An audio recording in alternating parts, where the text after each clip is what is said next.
तो आज हमारा जो है गणित में 10वां का कौन सा टॉपिक है?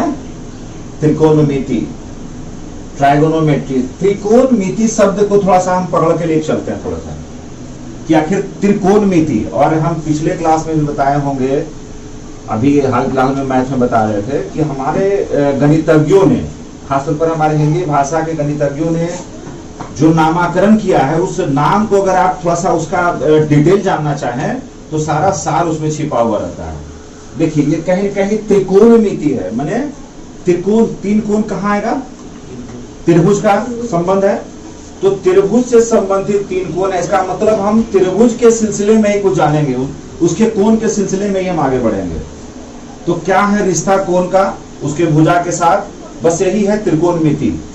मिति मतलब माप, मिति का मतलब जब हम किसी चीज को नापते हैं तो हम क्या कहते हैं उसको? परिमिति। परि मानी चारों तरफ घेरा को मापते हैं तो कहते हैं ना परिमिति। तो यहाँ क्या है? त्रिकोणमिति। तो आइए जरा सा हम देखते हैं कि क्या कुछ है इसमें। हमको लगता है कि सभी जो भी बच्चे होंगे, जो भी देख रहे होंगे वीडियो, त्रिभुज से आपका परिचय पहले से हो रखा होना चाहिए।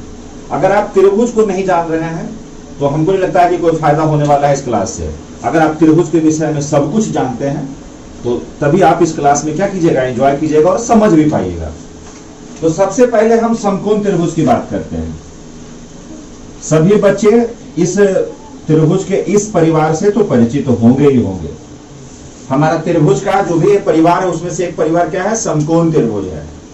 समकोण का मतलब क्या होता है कि इसमें एक कोण समकोण होता है और बाकी दो जाहिर है न्यून कोण होंगे। चूंकि त्रिभुज के तीनों कोणों का योग 180 डिग्री हुआ और 90 अगर यही हो गया तो इस 90 डिग्री के कोण में दोनों का होना है, तो जाहिर है दोनों क्या होंगे? न्यून कोण होंगे। चलिए इसका नामकरण भी एक अच्छा सा रख देते हैं, बड़ा ट्रेडिशनल नाम है ABC। तो ABC में देखिए इस त्रिभुज का थोड़ा सा पूरा परिचय पहले जान लीजिए। हो सकता है आप पहले से जानते होंगे, लेकिन चूंकि आपको फिर अभी एट ए टाइम दिमाग में सारी बातें आ जानी चाहिए कि ये जो होता है क्या होता है, ये दिखने में लग रहा है ना खड़ा टाइप का, ये एक दूसरे पे लंब है। लंब का मतलब होता है एक दूसरे के बीच में क्या है? 90 डिग्री का कोण जब बन रहा है तो एक दूसरे से लंबवत है। तो जाहिर है ये लंब दिख रहा है। क्या दिख रहा है आपको? इसको क्या बोलेंगे? अगर ये लंब है तो ये आधार है, ठीक है। तो फिर ये क्या हो गया? और ये जो झुका हुआ भुजा है इसको हम लोग कहते हैं कर्ण कहते हैं। क्या कहते हैं? अभी हाल में महाभारत में देखा होगा कर्ण था, ठीक है। वो कर्ण नहीं है, वो नाम था, ये तो क्या है? साइड है, भुजा है। तो समकोण त्रिभुज में लंब, आधार और कर्ण। हालांकि अभी जब हम आगे बताएंगे इस चैप्टर में तो आप परमानेंट इसको लंब नहीं मानिए, परमानेंट आप इसको आधार भी नहीं मानिए। हाँ, आप इसको कर्ण मान सकते हैं, इस भुजा को आप कर्ण मान सकते हैं, लेकिन आप इसको लंब नहीं मान सकते, इसको आधार नहीं मान सकते। ये चेंज होता है, कैसे होता है इसके विषय में विस्तार से बताएंगे। तो चलिए सबसे पहले इस भुजाओं का इस कोण के साथ क्या संबंध है। तो सबसे पहले देखिए क्या है, ये लंब, ये आधार, ये कर्ण अगर आपके दिमाग में आ गया है तो भुजाओं का अनुपात ही निर्धारित करता है कोण का। जैसे देखिए अभी ये कोण कौन सा कोण है? सी कोण है। कौन सा कोण है? ये कोण सी अगर हम ले रहे हैं तो इसकी एक सम्मुख भुजा है और एक साथ में इसके संलग्न भुजा है ना। तो जब भी अगर हम ये कोण लेते हैं तो कोण के सामने वाला ये लंब होगा निश्चित तौर पे। जो भी कोण हम लेंगे उस कोण के सामने सम्मुख जो भुजा होगा वो हमारा सदैव लंब होगा। आप देखिए, आप कोण ये भी ले सकते थे। अगर हम इस कोण की बात करें, अगर हम इस कोण की बात करें तो जाहिर है लंब तब कौन हो जाएगा? ये लंब हो जाएगा और तब जाकर के आधार ये हो जाएगा। यही बात बताना चाह रहे थे कि आप इसको परमानेंट न माने। अगर आप ये कोण लेते हैं तो ये लंब है, तब ये आधार है।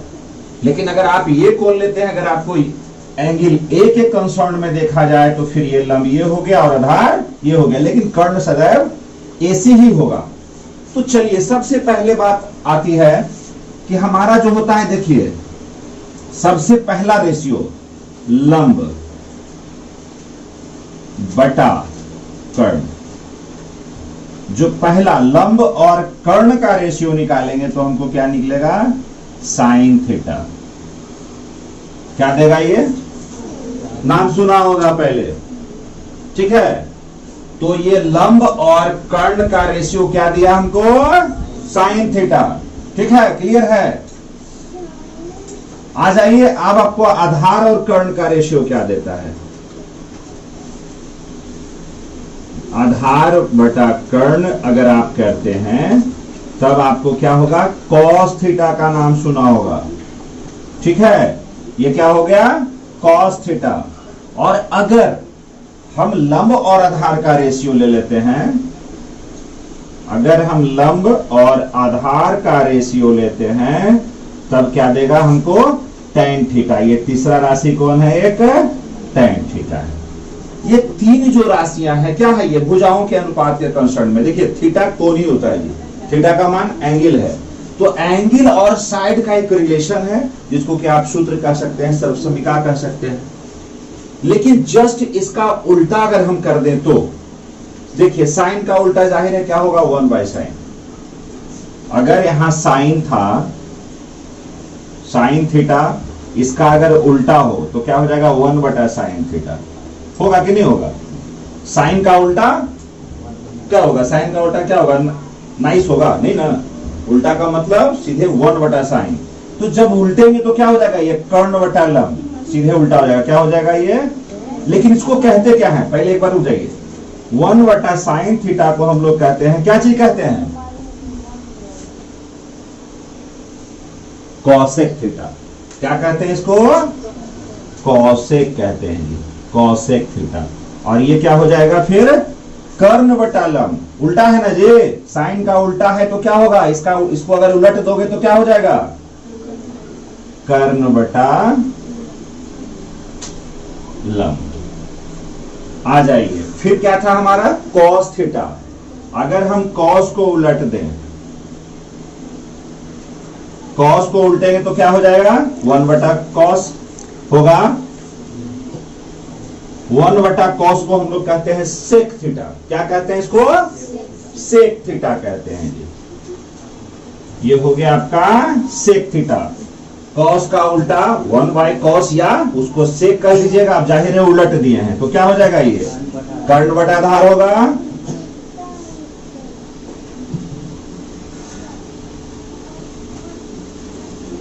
आ जाइए, फिर आपका है लंब और आधार, तो इस बार क्या हो जाएगा, आधार और लंब का उलट देंगे, फिर यानी tan को हम उल्टेंगे, तो tan थीटा का अगर उल्टा किए तो 1/tan जी,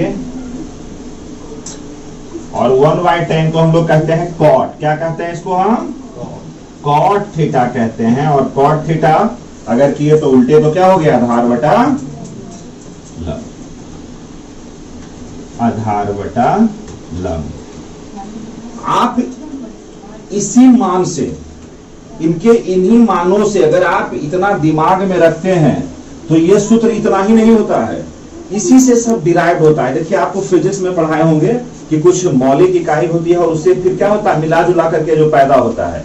तो इन्हीं में से क्या होता है कि फिर अलग अलग बहुत सारे सूत्र हम निकाल सकते हैं अपने रिक्वायरमेंट के हिसाब से। हमको क्या पूछा जा रहा है, अगर आप लेसन बनाइएगा उस हिसाब से क्या होगा। लेकिन फंडामेंटल्स यही, अगर आप इतना को अगर दिमाग में रखिएगा तो सारा कुछ निकलेगा।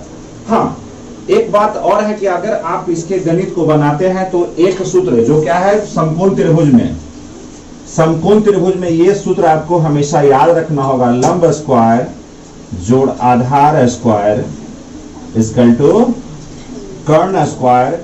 ये पाइथागोरस थ्योरम एक्चुअली पढ़ना 10वां में है, थ्योरम 9वां में पढ़ना है, सॉरी। लेकिन आपको क्या है कि इसका ज्ञान अगर आप 8वां में भी बनाते हैं अगर इस तरह का हिसाब, तो आपको ये सूत्र जानना होगा। क्या होता है, समकोण त्रिभुज में लंब स्क्वायर जोड़ आधार स्क्वायर बराबर कर्ण स्क्वायर। ये सूत्र का प्रयोग हमेशा प्रायः होता है।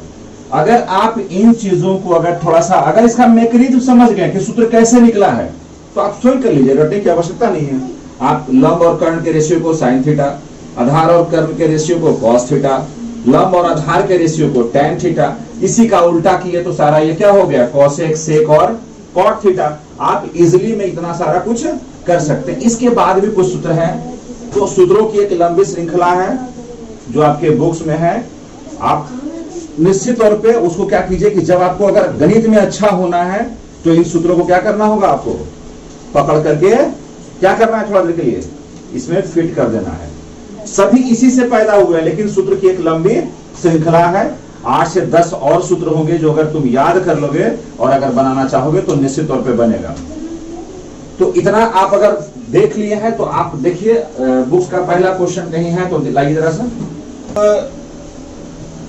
पूर्व में बताया गया, अगर सारी बातों को समझ गए हैं तो देखिए एक अभी जो आपके पास एक क्वेश्चन है इसमें जरा सा गौर कीजिए कि त्रिभुज एबीसी में बी कोण क्या है, समकोण है, 90 डिग्री है। AB भुजा 24 सेंटीमीटर है और BC कितना है, 7 सेंटीमीटर है। हमको ज्ञात क्या करना है, sine A cos A, sine से cos C। अभी जो हम बताए थे कि लंब परमानेंट नहीं, आधार परमानेंट नहीं, ये सब कुछ इस मैथ में आपको पता चल जाएगा और आपको क्या करना होगा इस अध्याय में यह भी आपको पता चल जाएगा। तो चलिए सबसे पहले हम एक त्रिभुज को ले लेते हैं, ठीक है। जाहिर है कोण B समकोण है। आप ABC एक त्रिभुज लीजिए, B समकोण है ना जी। अब देखिए AB कितना कह रहा है, AB 24, BC कितना कह रहा है, 7 सेंटीमीटर। AC का हमको पता नहीं है। और आप जब साइन निकाल रहे हैं कॉस किसी में भी आपको बिना कर्ण का क्या आप आगे बढ़ सकते हैं क्या? आपको लगता है कि अगर कर्ण मालूम नहीं है तो हम कर्ण मालूम कर सकते हैं? संभव है क्या? संभव ही नहीं है। जबकि अभी बताएं कि अगर आपको समकोण त्रिभुज में लंब स्क्वायर और आधार स्क्वायर और कर्ण स्क्वायर होता है तो फिर कैसे संभव नहीं है? तो आप आराम से निकाल सकते हैं। ये क्या है, छोटा चुटकी बजा करके बउआ वाला खेल है। क्योंकि आप अभी बताए कि पाइथागोरस के हिसाब से क्या होता है जी, लंब स्क्वायर जो आधार स्क्वायर बराबर कर्ण स्क्वायर। तो सबसे पहला हमारा मकसद क्या होगा कि अगर इन चीजों को निकालना है तो हमको तीनों भुजा मालूम होना चाहिए। तो यह कर्ण कैसे निकलेगा, कर्ण मतलब AC। तो देखिए प्रश्नानुसार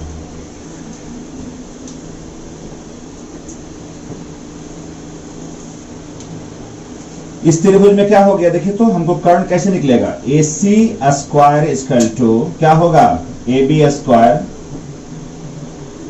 प्लस BC स्क्वायर, जिसको कि आप कह सकते हैं क्या चाहिए, अभी सूत्र बताए थे हम आपको, कर्ण स्क्वायर इक्वल टू लंब स्क्वायर जोड़ आधार स्क्वायर। आप इसी से चलिए लेकर के हो गया। AC स्क्वायर मालूम नहीं हमको,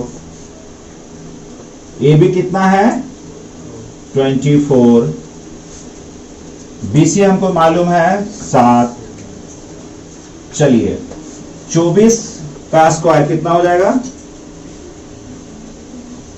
जल्दी 576। 7 का स्क्वायर 49। आप दोनों को जोड़िए,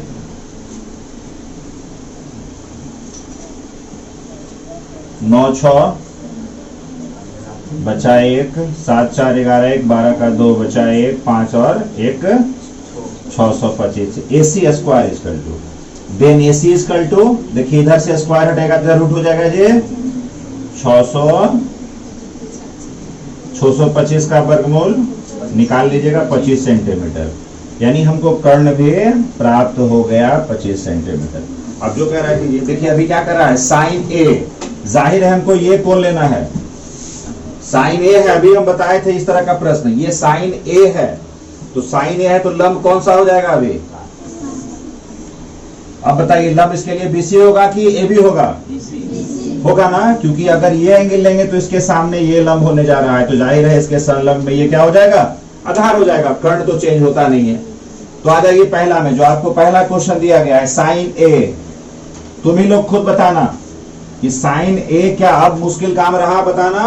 साइन A अभी बताए थे, साइन बराबर लंब बटा कर्ण, लंब बटा कर्ण 7 बटा, ये समझ में आ गया कि कोण A के सामने का लंब कौन हो जाएगा। अब ये चूंकि जो भी एंगल आप लीजिएगा उसके सामने में फ्रंट में क्या होगा, वो अब ये लंब है तो ये आधार हो गया। तो देखिए क्या हो गया, लंब साइन थीटा बराबर अभी बताए थे लंब बटा कर्ण, तो लंब ये है तो लंब बटा कर्ण 7 बटा 25। आ जाइए दूसरा हमारा क्या है, कॉस A। कॉस ए बोले तो देखिए जाहिर है आधार बटा कर्ण क्या हो जाएगा 24 बटा, किसी को कोई दिक्कत? आ जाइए, दूसरा क्वेश्चन इसी में था। अब क्या कर रहा है साइन सी, देखिए साइन ही निकाले थे लेकिन एंगल बदल गया इस बार, साइन सी। आ जाइए, अब साइन सी लिया जा रहा है, देखिए साइन सी, तो अब ये हो जाएगा लंब हमारा, इसके सामने का लंब ये हो जाएगा, जाहिर है इसके संलग्न में ये क्या हो जाएगा आधार। चेंज हो गया ना, बताए थे ना कि देखिए एक ही क्वेश्चन में एक ही त्रिभुज में लंब आपका और आधार इंटरचेंज हो गया, और यही बात हम बता भी रहे थे। तो अब क्या हो गया, देखिए साइन सी बराबर, तो साइन बराबर क्या होता है लंब बटा कर्ण। अब लंब कौन, देखिए 24 बटा, देखिए जो रिजल्ट आपका इसका कॉस से दिया वो हमारा साइन सी दे रहा है, यहां पे चेंज हो गया है। आ जाइए फिर दूसरा क्या है हमारा cos C, cos C equal to, खुद देख लीजिए आप, कॉस सी है तो कॉस क्या होता है आधार बटा कर्ण, 7 बटा कितना हो जाएगा। संभव है कि आपका उत्तर आ रहा हो, हम निश्चित तौर पे नहीं कर सकते, हो सकता है आप अपना उत्तर देख लीजिए जल्दीबाजी में, तो समझ में आ जाना चाहिए कि हम सभी जो भी हमारा रेशियोज है साइन का कॉस का या साइन फिर आपका जो एंगल ये यहाँ था यहाँ पर एंगल सी हो गया। देखिए एक ही फिगर में आप दोनों चीज को समझ गए होंगे, तो इस एग्जाम्पल से आपको ये पता चल गया होगा कि इस एक्सरसाइज में हमको करना क्या है। आपको सबसे पहले इसको देखना होगा, पाइथागोरस को अगर आप छोड़ दीजिएगा तो बनेगा नहीं, और बाकी सब क्या है कुछ नहीं है, बहुत इजी है, ठीक है। तो आप इसको देखिए, अगर समझ में आया तो फिर आप कमेंट्स के बहाने आप हमसे और भी सवाल कर सकते हैं, पूछ सकते हैं।